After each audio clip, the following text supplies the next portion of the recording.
nique ta mère.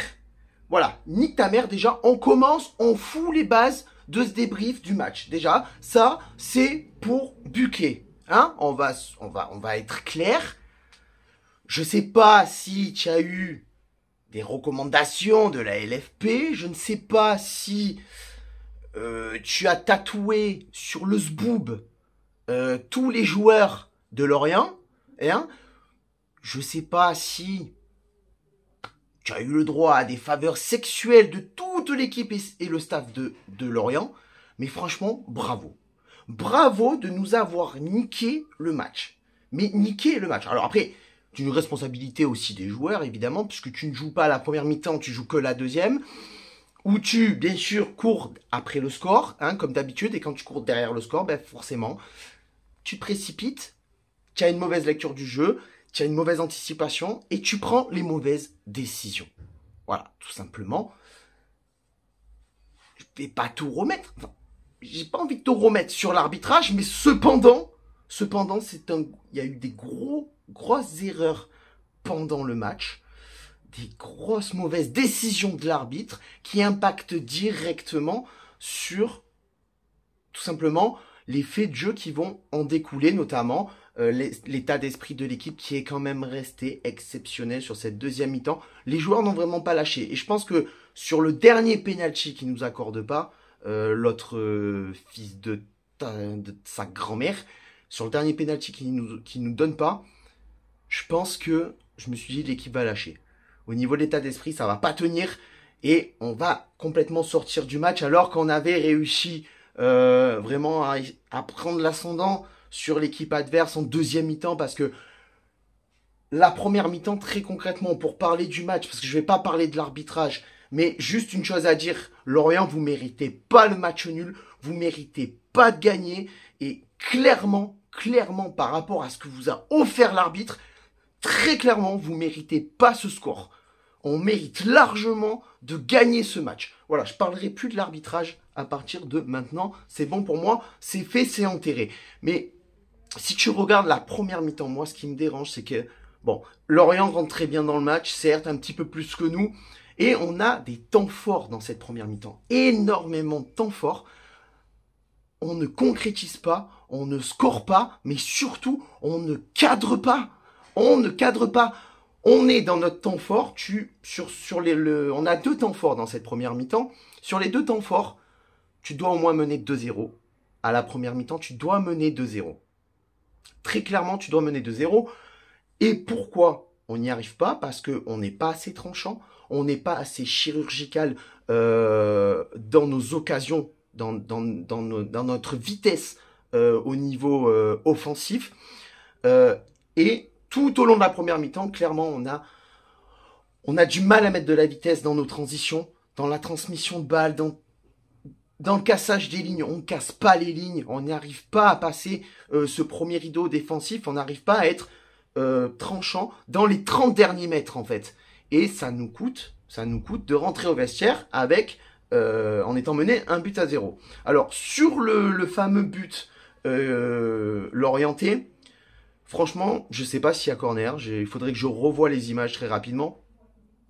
Je sais pas s'il y a corner, mais en tout cas, même s'il n'y a pas corner, le but, la défense est complètement passif. C'est-à-dire qu'il laisse rentrer, je crois que c'est Enzo Lefebvre qui arrive à rentrer dans la surface de réparation et à transmettre à Mété pour marquer le but. Les joueurs sont complètement passifs.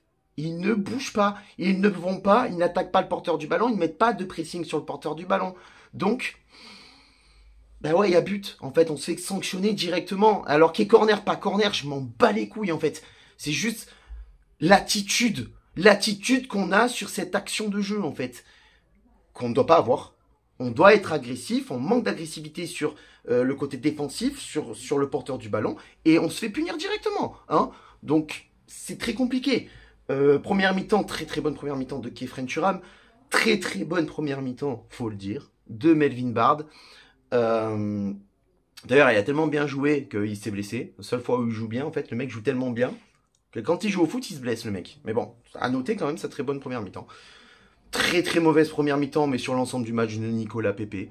mauvais dans les placements, très mauvais dans le mouvement, très mauvais dans la décision, dans le jeu, dans le cœur du jeu.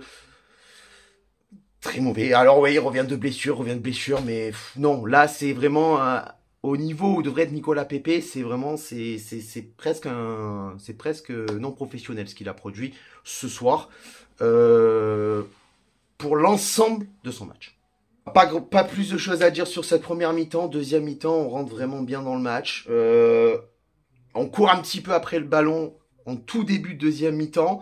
Et après, derrière, on attaque. Enfin, on arrive un petit peu à casser les lignes grâce à Dante, grâce aussi à Khéphren Thuram qui fait d'excellentes percées et qui casse enfin les lignes, qui arrive un petit peu à produire ce qu'il sait produire de mieux. Tu fais face, comme d'habitude, à un bloc très bas de Lorient, mais un bloc aussi qui... un bloc de 12 joueurs l'orienté. Oui, 12. Parce que 11 joueurs l'orienté plus l'arbitre, ça fait 12. Oui, je reviens encore sur l'arbitrage. Mais tu fais face à un bloc bas de 12 joueurs. Voilà, très concrètement.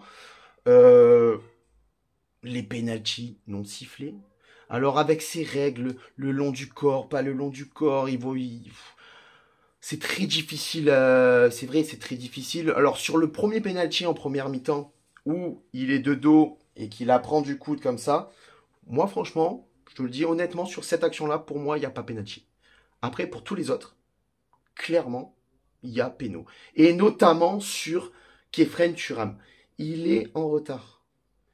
Le joueur l'orienté est en retard. Il touche le pied de Thuram. Si il ne fait pas ça, Thuram va au but. Thuram peut marquer. Ça fait une occasion de but gâchée sur une faute dans l'orienté, dans la surface de réparation. Pour moi, il y a pénalty. Il y a pénalty. Nice a quand même été récompensé puisqu'on a eu affaire à quand même un collectif qui n'a jamais abandonné, qui a toujours proposé du jeu, qui a essayé de renverser la tendance et de renverser le score. Et sur une superbe ouverture de Dante, un ballon dévié de Hicham Boudaoui, je crois, je ne sais plus. Ça revient sur Gaëtan Laborde qui arrive à se retourner, frapper et la mettre dans la lunette. Nice revient à un partout et va pousser jusqu'à la fin du match. Le Brésilien portugais, là, je sais pas comment il est, là, le Igor da Silva Almeida, là, lui, son rouge, il le mérite 10 fois. Alors, j'ai pas compris pourquoi il revient sur la barre pour finalement lui mettre le rouge directement. Oui, je sais, ça n'a pas la même incidence si tu prends 2 jaunes et un rouge et si tu prends un rouge direct, je sais. Mais lui, bien fait pour sa gueule. Bien fait pour sa gueule. Parce qu'à un moment donné, lui, il nous a saoulés, tu vois. Et, par contre, le temps additionnel, j'ai pas compris. Temps additionnel, il te donne 4 minutes. Déjà, il a pris 4 minutes, le gars, pour consulter la VAR. Rien que ça. Hein, entre toutes les fautes qui ont été sifflées, toutes les décisions qui ont mis du temps pour être prises, devait avoir au minimum 7 minutes. Et en plus de ça, après, tu as la blessure d'Amraoui sur le rouge d'Almeida, où l'arbitre prend son temps, consulte la VAR, donc tu dois rajouter du temps. Au final, il siffle au bout de 5 minutes d'arrêt de jeu. 5 minutes 30, je crois. Encore litigieux. Encore litigieux. J'en étais presque arrivé à dire, à un moment donné, arrêtez le match, les gars. On le voit clairement que c'est bon. C'est bon.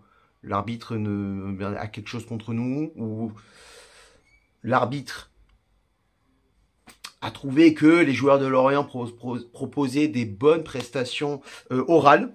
Je ne sais pas, mais en attendant, à un moment donné, je me suis dit arrêtez le match, c'est bon. C'est bon, ça se voit trop et à un moment donné, ça va partir en couille. Le match, il va pas se finir. Voilà. Franchement, je suis un peu dégoûté en fait. Je suis un peu dégoûté du score, de ce qui a été proposé dans le jeu, de ce qu'a proposé l'arbitre, de la façon de jouer de Lorient. Je suis un peu dégoûté, mais franchement, oui, encore une série d'invincibilité, mais bon, ça fait quand même, les gars, 3 ou 4 matchs nuls, 3, je crois. Auxerre, Lorient, et l'autre, je sais plus, Reims, je sais plus. On va pas aller loin, c'est là que tu te dis, pourquoi pas tout miser sur cette Europa Conference League au final pour essayer d'accrocher l'Europe l'année prochaine. Parce que sur le championnat, je pense que ça va être très très dur. On rentre vraiment dans le sprint presque final. Hein. Il restera plus beaucoup de matchs. Falloir mettre une petite pièce sur l'Europa Conference League. Et voilà, c'est tout pour moi, Mini-Cert. On se retrouvera pour d'autres vidéos très prochainement. Le petit live avec la radio. Demain, Fréquence Foot sur Fréquence K à 21h. N'hésitez pas à être nombreux. Je vous ferai un petit rappel demain sur Instagram, sur ce Ciao Viva, la Bayette. Et Issa Nissa.